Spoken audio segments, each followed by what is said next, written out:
Hi friends, welcome to God is great 73కి స్వాగతం. Friends, మీరు కొత్తవారు కనుకైతే నా ఛానల్ని సబ్స్క్రైబ్ చేసుకోండి ఫ్రెండ్స్. నేను పెట్టిన ప్రతి వీడియో మీకు నోటిఫికేషన్ వస్తుంది. అలాగే పక్కనున్న బెల్ ఐకాన్ నొక్కి లైక్ చేసుకోండి ఫ్రెండ్స్. ఇక మన వీడియోలోకి వెళ్దాం.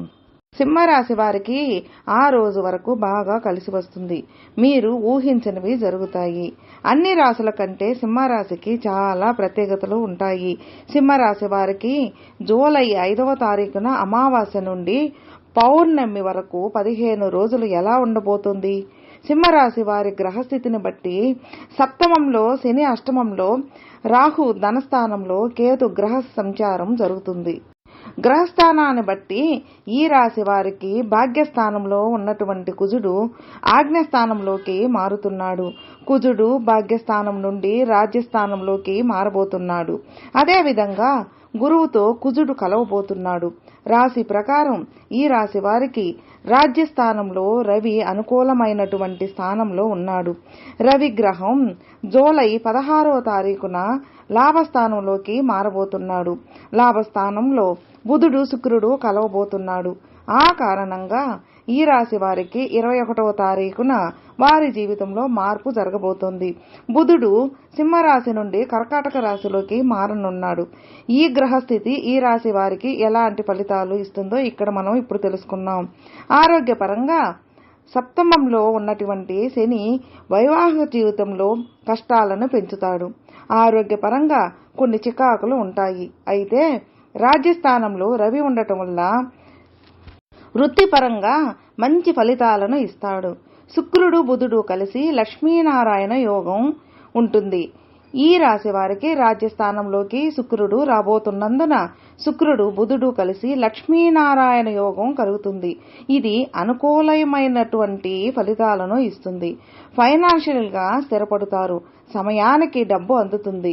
జూలై 16వ తారీఖు వరకు ఈ యొక్క స్థితి కొనసాగుతుంది. ఇక వైవాహిక జీవితం గురించి అష్టమంలో రాహు సంచారం వల్ల జీవిత భాగస్వామి ఆరోగ్యంతో పాటు మీ ఆరోగ్యం పట్ల కూడా జాగ్రత్తగా చూసుకోవాలి.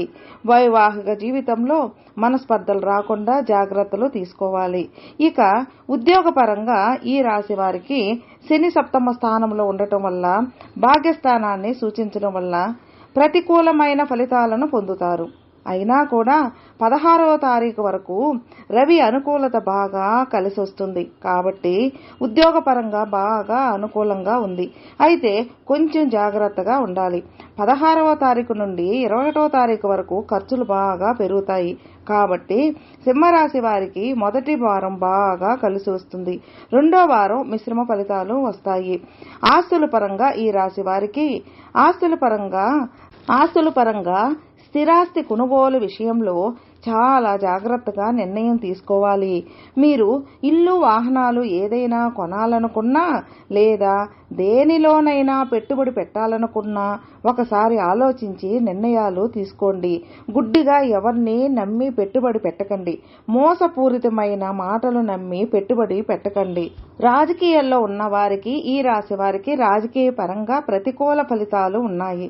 జాతక పరంగా గోచారంను ఎట్టి పరిస్థితుల్లో విస్మరించవద్దు. దాని ప్రకారమే అనుసరించండి. విద్యార్థులకు అనుకూలంగా ఉంటుంది. స్టాక్ మార్కెట్ పెట్టుబడులకు అనుకూలంగా లేదు.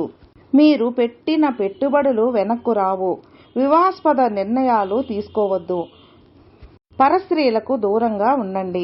ఫ్రెండ్స్, మీకు ఈ వీడియో నచ్చితే లైక్ చేయండి, మీ ఫ్రెండ్స్ షేర్ చేయండి. సబ్స్క్రైబ్ చేసుకున్నట్లయితే ప్లీజ్ సబ్స్క్రైబ్ చేసుకోండి. నేను పెట్టిన ప్రతి వీడియో మీకు నోటిఫికేషన్ వస్తుంది. అలాగే మీ అభిప్రాయాన్ని కామెంట్లో మెసేజ్ చేయండి. ఓం నమః శివాయ నమః.